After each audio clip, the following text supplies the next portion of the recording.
Welcome back to my channel, Reclaiming Jen, where moms can take a break from the busy mom life and focus on their own needs, wants, and goals. If you're new to my channel, welcome, and I would appreciate it if you would click that subscribe button. It helps my channel grow, and if you hit the notification bell, it will alert you as to when I post a new video each week. Guys, if you are thinking about applying for VIPKid, I have a freebie on my website, www.reclaimingjen.com.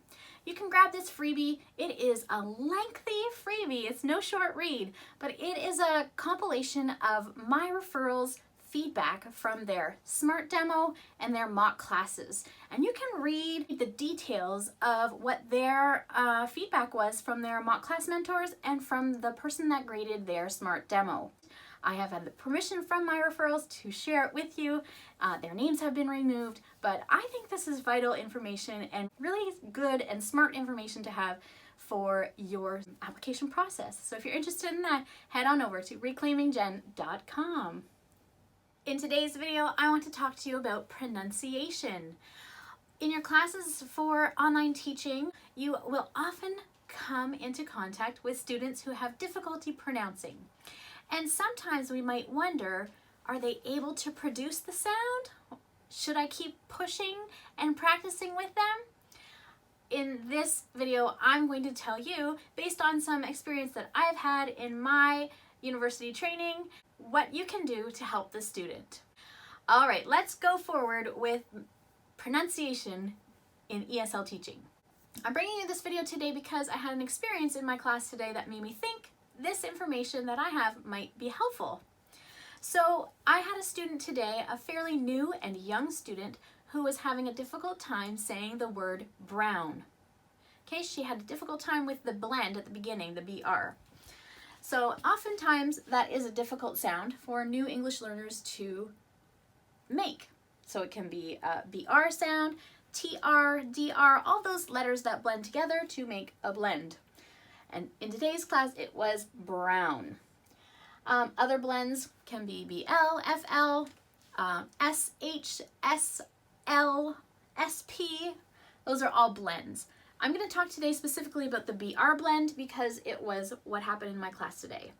And sometimes we don't know whether the student has a speech delay or a speech impediment that might not allow them to properly pronounce the R sound. And so with this new student, I've only taught her 3 times. I wanted to try and figure out whether she was able to produce the sound physically with the mechanics of her mouth.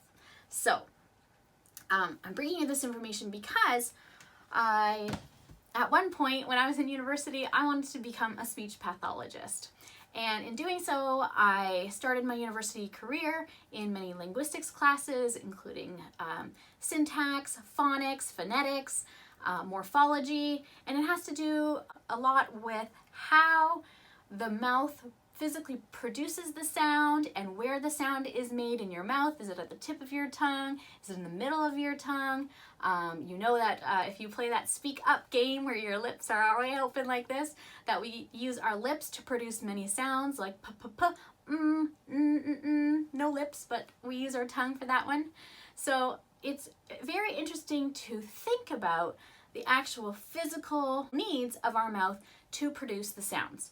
And so if you have tried to pronounce some of the Chinese sounds that are unfamiliar in English, you can understand how these sounds are difficult for new learners.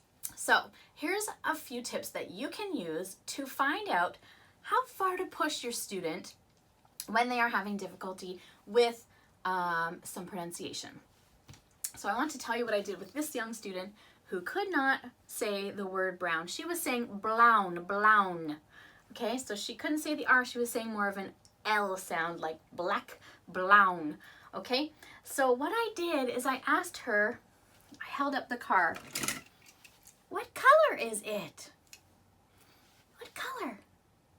And she didn't say it initially by herself, so I said, red, red. And she said red. And I made sure that she went, red. Red.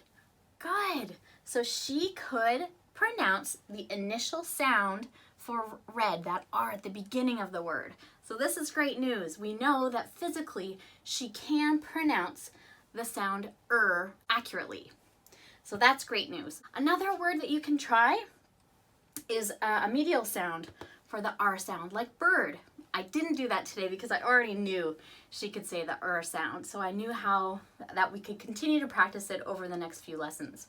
So bird, that's another sound. You can see if she can say bird, okay? It might come out bold. So that's another way. And you can also see if they can pronounce the final sound with R at the end, car. Yeah, can the student use the R sound in the final part of the word, car? Okay, so these are great things to find out what to do. You know, if you have a student or a friend or a child that cannot say that R sound properly, you don't want to keep pushing them about it if they physically can't pronounce that word at this time. Maybe they're working with a speech pathologist to correct that sound. This is a great way to figure out your next steps with students who are having difficulty with pronunciation. Sometimes you will encounter the sound S where they're having difficulty with S or TH. So you can always try different words and consider words that are initial sound TH, thing, this, okay? And you can try it at the end, with. And then also isolate the sound and get really close up in the camera, okay? Let them see what your mouth looks like when you are pronouncing these sounds, okay? Great, I know it sounds silly and you're like, oh, my teeth aren't straight, but it's for the greater good. You're helping your student by getting right up there in the screen and showing them what the physicality of making these sounds looks like, okay? We all know that is awkward too, right?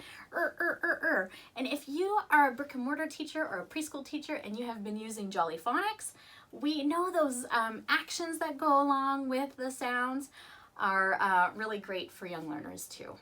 Do you have any tips of how you help with pronunciation with your students? Let me know in the comments below. What tips and tricks that you use to help your young learners with their pronunciation. I hope you found this video helpful. If you did, please like this video. And again, if you have not subscribed to my channel, please click the subscribe button. And I look forward to seeing you in my next video. See you next time.